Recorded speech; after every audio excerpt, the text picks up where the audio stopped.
Katrín Oddsdóttir, gjörðu svo vel. Já, kæru vinir, takk fyrir þessar tillögur. Við höldum áfram að mjakast í átt að einhverju stórfenglegu hérna, held ég.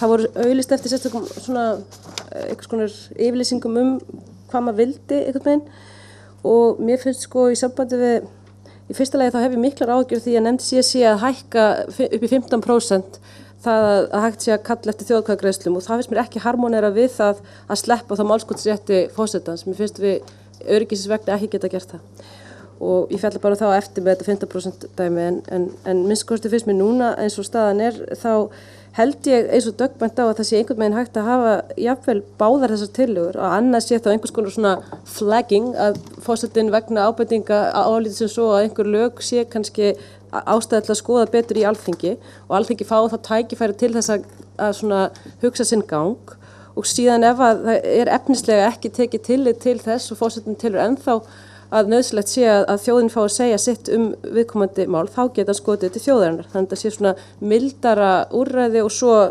málskotsrétturinn einnig inni. Ég held að bara borgi sig alveg að halda þessu minnst málskotsréttinum til að dreifa valdinu. Þetta var áhugavert sem Pétur sagði, það er náttúrulega rétt að það er búið að undanskilja ákveðna þætti, þannig að þetta er ekki málskotsrétturinn eins og við þekkjum hann í dag.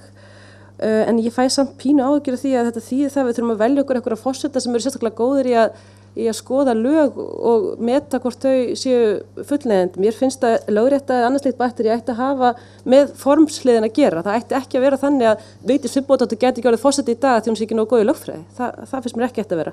En hins vegar þá á einhvern veginn formlega valdi kannski að liggja þarna, en það á að vera hægt að finna einhverja leið til þess að hægt sé að skoða hvort að lögin séu í lagi formlega án þess að forsetinn þurfi að vasast því. Svo vildi ég segja í sambandi við 5.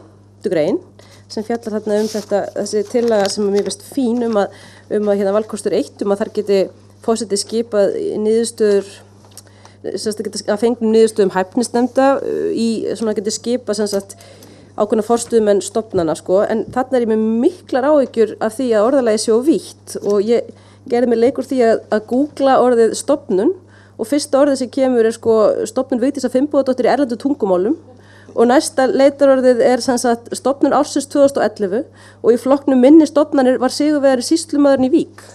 Þannig að þurfum við að takmarka okkur, og það þarf fyrsta lagi að koma orðinu opinber þarna inn. Þetta eru opinbera stofnanir, ekki bara einhverjar stofnanir. Stofnun Katrínar Oddsdóttur stuð myndi ekki falla þarna undir, þó sjálfsögðu verði henni seinna veitt stjórnarskrárvernd, minnist ég það.